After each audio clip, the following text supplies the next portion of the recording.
So it's up to Yeah, you. yeah.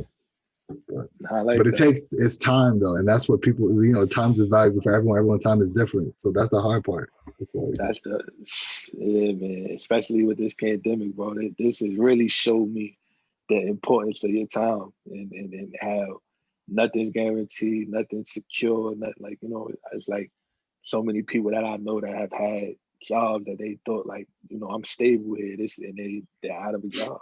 You know what I yeah, they're like, yo, I gotta go, bro. Like these buildings. mean? Yo, for Yeah, real, it's man. it's Like it's this crazy. yeah, so just like this going through this whole pandemic has really, really like not that I didn't already understand the concept, but like I'm really like, yo, your time is so valuable. Like the way you spend it, the things that you put your time into, like is very important. Like very I important. mean, everyone says that, but it's like you really don't get the time back. So it's like doing Right. something you love if you can, Hmm. and if you can't do it as a living at the moment, still find time for it. That's the Right. best advice I could give somebody. That was great advice, actually, brother. That was No, great I advice. appreciate that. How did you get into motivational speaking? It's funny, man, because it really wasn't something that I ever planned or thought I would do. But after I was on the Ellen Degeneres show, I had, like obviously you on the How did show you for get nothing. on? You wrote a letter? I wrote a letter. So This I'll is what I give you be the trying to tell story. people. Everything starts with writing, no matter what the No, it space does. is. It does. Screenwriting. In order for y'all to watch some good movies y'all love, you gotta It have starts with somebody writing. that wrote a dope script. To be an Right. author, you got to have a good premise before you even think about even trying to write a good book. Like That's the motivational truth. speaking, even if you're not writing line for line, you got to have the initial ideas of what you want to be On portrayed paper, out. yeah. Yeah. No, it's So true. my fault Yeah. for But even interrupting you. I just want to make that point, nah, don't like worry. So of why this is so important. Writer to writer, no, like it is. of It all is. platforms. It is. And I'm gonna actually give you the actual story just to show you how important writing is. So I'm sitting at my desk. I'm actually working, at a job at that time that I was affiliated with, and I wasn't really like in a good space there. Like I kind of outgrew that situation. So it was like Hmm. I was like, it's time for change. It's going in a different direction. Like I'm in a different space right now. So during my lunch break, I'm just scrolling. I'm on Facebook. I'm scrolling. I'm scrolling. So with Facebook, it's always some ads, nothing but ads, nothing but ads. As Day you every scroll, day. you Don't can't worry, escape I'm that. about to join them. Can't can't escape the ads. So I'm like, all right, cool, boom. So I see an ad for Ellen. So click on the ad, and I know my mom liked Ellen. Like at the time, I can't even say that I really was a huge like Ellen watcher. Like I used to watch the clips all the time and stuff like that. But can't say I was a diehard Ellen Degeneres Yeah. fan. But my mom was. So I said, let me see what this is about. So I click on it. So it basically was saying that if you knew somebody in your community, knew somebody close to you that you felt was a difference maker that had a huge impact on the community that always gives back. You could write in and get tickets to be in the audience. So it wasn't to be on the show or anything like that. It was just to be in the audience. So I said, that'd be cool. Like, I could get my mother some tickets and Right. A that'd little be a free nice little trip to gift. Cali. Why not? Yeah, that's like, all right, cool, boom. So I start writing, and you being a writer, I know you can attest to this. At times, when it's a subject that you're passionate about, you could get lost in the writing. Like it comes. Sometimes it's almost like, It's like a yeah, download. I don't know how to explain it to people. yeah. It's a I download. can't It's even. like you're just the person that's illustrating it out, but it's not you really writing it. That's a great way to put it, bro. I even give you a better clear cut like visual. It's almost Yeah. like being asleep, right?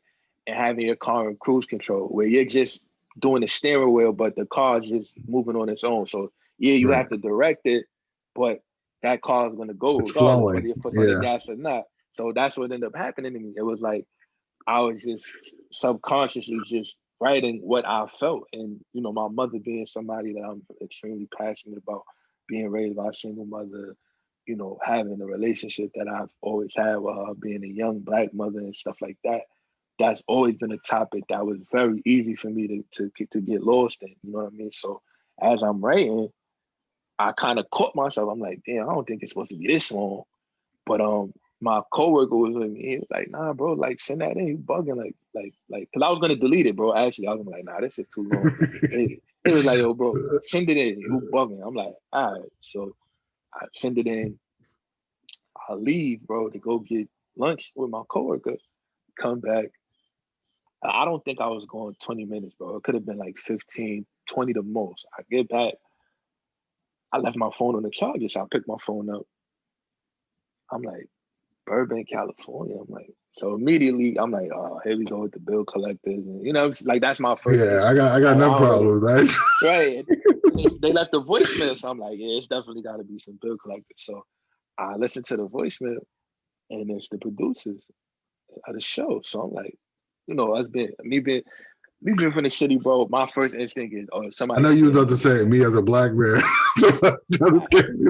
No. I was gonna say like being a city guy, like, you know. No, I'm joking with you. Scamming is at an all-time high, bro. Like everybody's looking for the next quick scheme. So I'm thinking, oh, they trying to scam me. This yeah, everyone trying to find out your last four, social security, all types of wild. Right. Like, so when I listen to the voicemail, I'm like expecting it to be like some robot, and you know what I mean.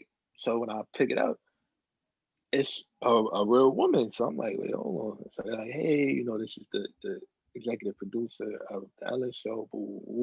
We got your letter. You know, we would love to jump on a call with you when you get a chance. So I'm like, I hang up. So I Google the number. I'm like, Google this number. So it says Warner Brothers. So I said, wait, hold on. That's when you gotta like do the connections and make sure like they. Wait, hold on. So I ended up calling back. And it really was dumb. And, you know, we started talking. She let me know. She said, you know, it wasn't a dry eye in the studio. You know, we read your letter. It was so heartfelt. And the rest was history, bro. And just to think that a simple letter was able to do that, you know what I mean? It was able to get me on a platform that is arguably the biggest, you know, daytime talk show, period. You know what I mean? Right now, like, with there not being any Oprah and all that, like Ellen is it, you know. And even back then, Ellen was still it, but Ellen was still competing. Yeah, she was up there, still competing. But now it's like there isn't really any competition, so she's it, you know.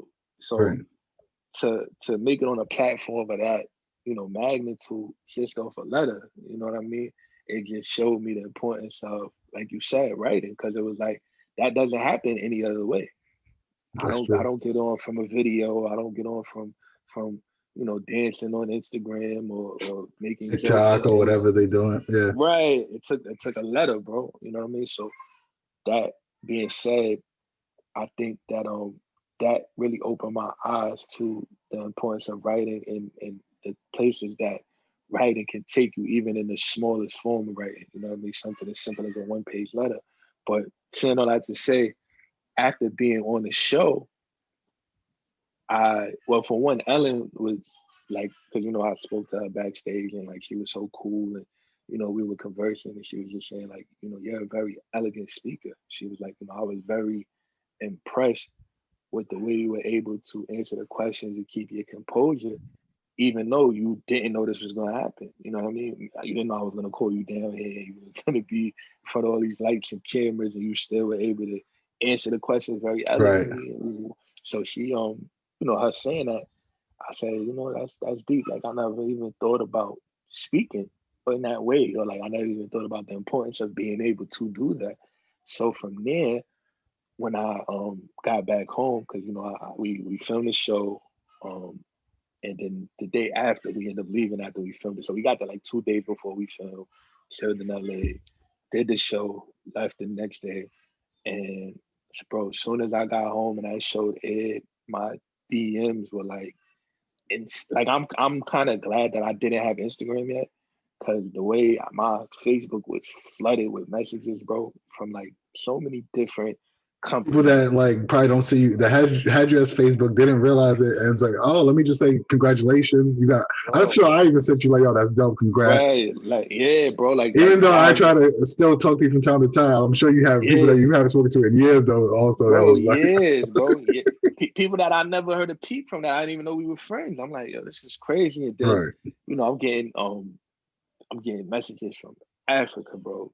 Trinidad. Like, I think I didn't even realize the magnitude of how many viewers that show had that could Right. find you or hear your name and like look you up. So I'm getting like no exaggeration, bro. Like I had a family from Trinidad and they sent me a video, bro, like with their daughter watching the episode, and they were like, yo, we just want to thank you. Like you really just gave us hope, and seeing somebody like you on the show just makes us feel like we could That's do it. amazing. Yeah, bro. Like it It was was crazy. crazy. You're not the only one from NEC to be on the show. You and Dale did it. Dale did it too. I never knew Dan was on there. Dale for the viewers, is a mutual friend of ours. He graduated in my class of 2011. He actually graduated early too, like me, in 2011. Dale is into dance, and basically he got in, and his whole family was like dancing on the show. Get out of here. Yeah, I thought you knew that. I got it, bro. I never, and you know, it's so crazy. I literally, he just You bought just spoke to him because he supported you on your merch.